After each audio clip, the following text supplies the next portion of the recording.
بسم اللہ الرحمن الرحیم۔ السلام علیکم ورحمۃ اللہ وبرکاتہ۔ معزز سامعین و ناظرین، ہم آپ کو صحابہ کے جنگی معرکے اور کیسے صحابہ نے ملک شام کو فتح کیا وہ داستان سنانے جا رہے ہیں، لیکن ویڈیو دیکھنے سے پہلے اپنے سامعین سے گزارش کرتے ہیں کہ ہمارے چینل کو سبسکرائب کریں اور گھنٹی کے بٹن کو دبانا نہ بھولیں، اور لائک اور شیئر کریں اور کمنٹس میں بتائیں کہ آپ کو ہمارے ویڈیو کیسے لگی۔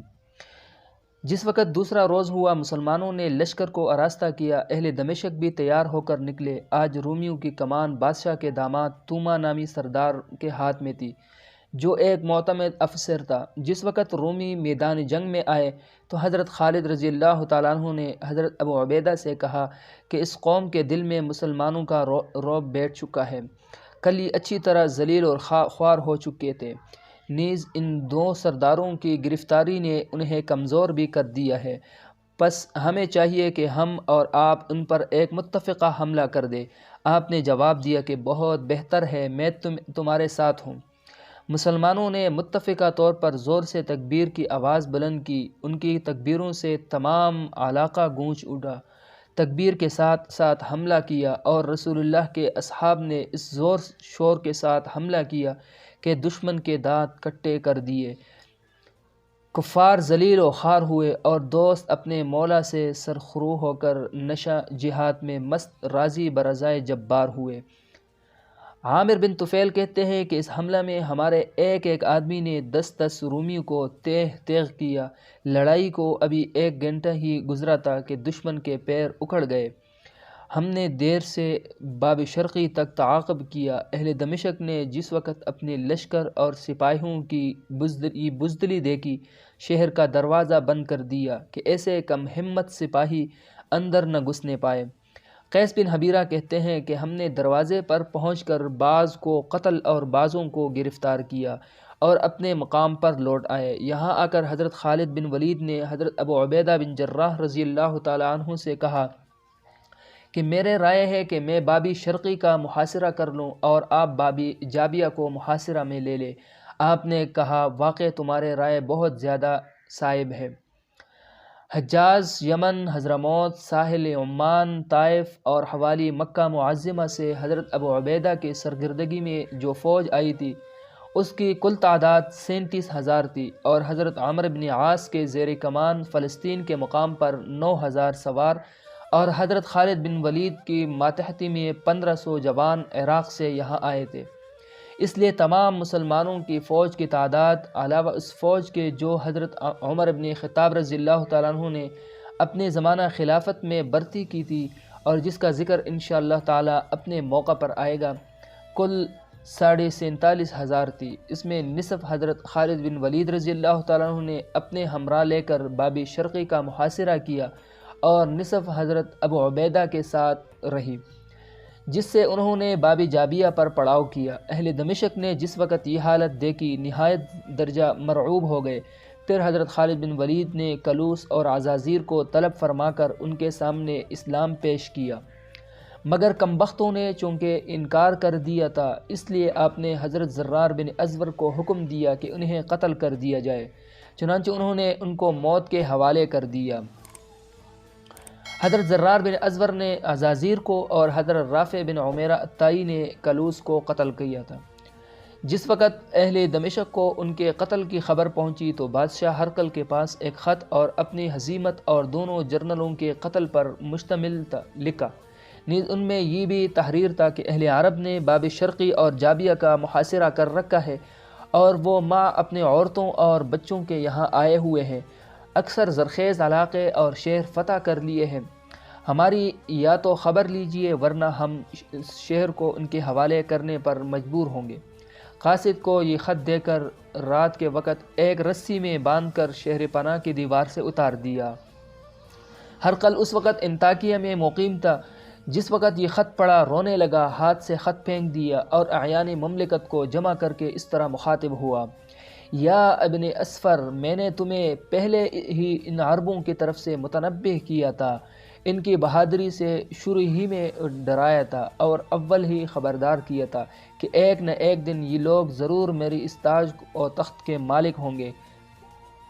مگر افسوس تم نے میری بات کو مذاق اور میرے اس گفتگو کو بے معنی خیال کیا اور الٹے میرے قتل کے درپے ہو گئے۔ اب یہ چوہارے کانے والے عربی لوگ خشک اور قحط سالی والی زمین سے نکل کر فواکات، پلدار، کثیر الاشجار اور سرسبز و شاداب ملک تک پہنچ گئے ہیں، اور ان کو ہمارے ملکوں کی آب و ہوا بہت زیادہ پسند آ گئی ہے۔ ان کو اب سوائے عزم قوی اور سخت معرکہ آرائی سے کوئی نہیں نکال سکتا۔ اگر مجھے کسی قسم کی عار اور شرم نہ ہوتی تو میں ترک شام کر کے قسطنطنیہ چلا جاتا، یا خود اپنے اہل و عیال کے حفاظت کے لیے ان کے مقابلے کے لیے نکل کھڑا ہوتا۔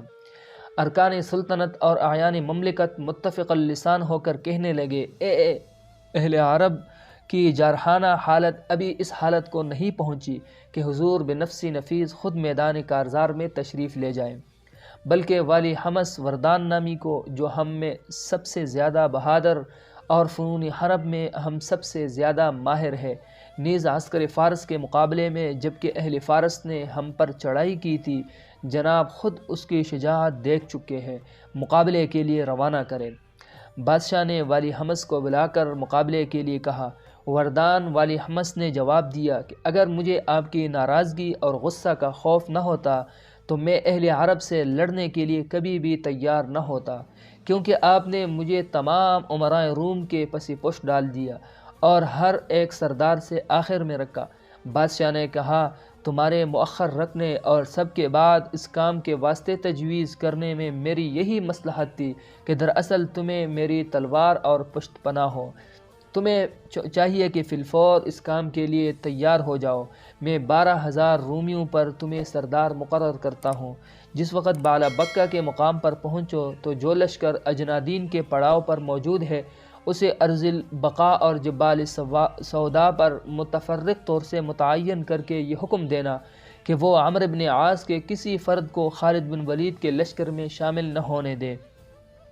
وردان نے کہا، مجھے بصر و چشم منظور ہے، میں آپ کو تب تک منہ نہیں دکھلا سکتا جب تک خالد بن ولید اور اس کے ساتھیوں کا سر لے کر آپ کے پاس نہ آؤں۔ اس کے بعد یہاں سے حجاز پر لشکر کشی کروں گا اور تا وقت مکہ اور مدینہ کے اینٹ سے اینٹ نہ بجا دوں آپ کے پاس نہیں آ سکتا۔ بادشاہ نے کہا، قسم ہے انجیل مقدس کی، اگر تو نے اپنے اس وعدے کو ایفا اور قول کو پورا کر کے دکھلا دیا تو میں ان تمام ممالک جو عربوں نے فتح کر لیے ہیں تجھے جاگیر میں بخش دوں گا، اور ساتھ ہی ایک وصیت دستاویز کے طور پر لکھ دوں گا کہ میرے بعد تجھے ہی یہاں کا بادشاہ تسلیم کر لیا جائے۔ اس کے بعد ہرقل نے جنرل وردان کو ایک خلعت میان بند باندھا، سونے کی ایک سلیب جس کے چاروں کناروں میں 4 بیش بہا یاقوت لگے ہوئے تھے عطا کی، اور کہا، جس وقت دشمن سے مقابلہ ہو تو اس کو آگے رکھنا، یہ تجھے مدد دیں گے۔ وردان سلیب لے کر گرجا میں آیا، معمودیہ تبرکن اپنے اوپر چڑھا، قسیسین بشپ اور پادریوں نے فتح کی دعائیں کی، کنیسوں میں جو خوشبو جلائی جاتی ہے اس کی تبخیر کی گئی۔ اس کے بعد وردان نے اسی وقت شہر کے باہر باب فارس پر خیمے نصب کیے، روم کے چند نفوس اپنے ہمراہی کے لیے منتخب کیے۔ جس وقت تمام سامان درست ہوا اور تمام فوج مکمل ہو چکی تو بادشاہ خود مع ارکان دولت کے جستری حدید تک رخصت کرنے کے لیے آیا، اور وردان بادشاہ سے رخصت ہو کر معرات ہوتا ہوا حمات پہنچا۔ یہاں سے اس نے ایک قاصد کے ذریعے اپنے اجنادین کی فوج کو حکم دیا کہ تمام راستوں اور گھاٹیوں پر پہرا رکھے اور عمرو بن عاص اور ان کی فوج کو خالد بن ولید تک نہ پہنچنے دے، اور اپنے تمام ماتحت افسروں اور رسالداروں کو جمع کر کے یہ کہا کہ میرا یہ ارادہ ہے کہ میں ان عربوں پر ان کی غفلت میں چاپا ماروں اور سب کو قید کر لوں۔ اس ترکیب سے کوئی شخص ان میں سے نہیں بھاگ سکتا۔ اس رائے کو سب نے پسند کیا اور یہ راتوں رات وادی الحیات کے راستے سے چل پڑا۔ شداد بن اوس کہتے ہیں کہ جس وقت حضرت خالد بن ولید عزازیر اور کلوس کے قتل سے فراغت پا چکے تو آپ نے ہمیں دمشق پر حملہ کرنے کا حکم دیا۔ لشکریوں کے آگے آگے بعض عرب جن کے ہاتھوں میں چرمی ڈالیں تھی نکلے۔ اہل دمشق نے جس وقت حملہ کرتے ہوئے دیکھا تو ہم پر تیروں کا مینہ اور پتھروں کی بوچھاڑ شروع کر دی۔ یمنی عرب بھی ان کے تیر مار رہے تھے۔ رومیوں نے شور و ہنگامہ، آہ و فریاد شروع کی۔ ہم چونکہ اچھی طرح ان کا محاصرہ کر چکے تھے، اس لیے انہیں اپنی ہلاکت یا اسیری کا کامل یقین ہو گیا۔ شداد بن اوس کہتے ہیں کہ ہمیں محاصرہ کیے ہوئے 20 روز گزر چکے تھے کہ نادی بن مرہ ہمارے پاس پہنچے اور ان سے معلوم ہوا کہ اجنادین میں رومیوں نے ایک بہت بڑی جماعت جمع کی ہے۔ حضرت خالد بن ولید سوار ہو کر حضرت ابو عبیدہ بن جراح کے پاس باب جابیہ تشریف لے گئے اور آپ سے مشورہ کیا کہ اے امیر الامت، میرے رائے ہے کہ ہم اجنادین کی طرف سے لشکر کشی کر دے اور جس وقت اللہ تعالی ہمیں فتح دے دے تو پھر اس جگہ لوٹ آئیں گے۔ آپ نے فرمایا میں ایسی رائے کبھی نہیں دے سکتا۔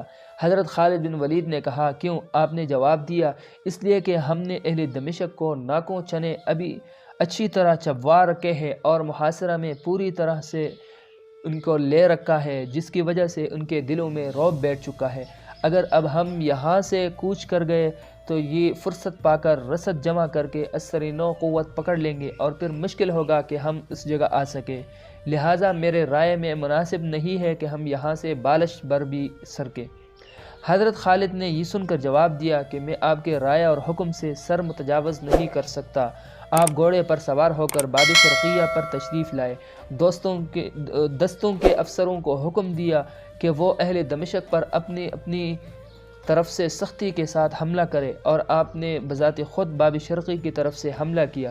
اہل دمشق نے آج کے حملے میں اتنی صعوبتیں اٹھائی اور اس قدر کلفتیں سہی جو آج تک کسی پہلے لڑائی میں نہیں دیکھی تھی۔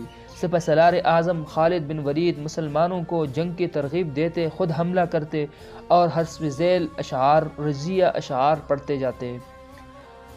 کون شخص حضرت صدیق اکبر رضی اللہ تعالیٰ عنہ تک ہمارے اس بات کو پہنچا سکتا ہے کہ ہم رومیوں کے لشکر کے ساتھ لڑ رہے ہیں؟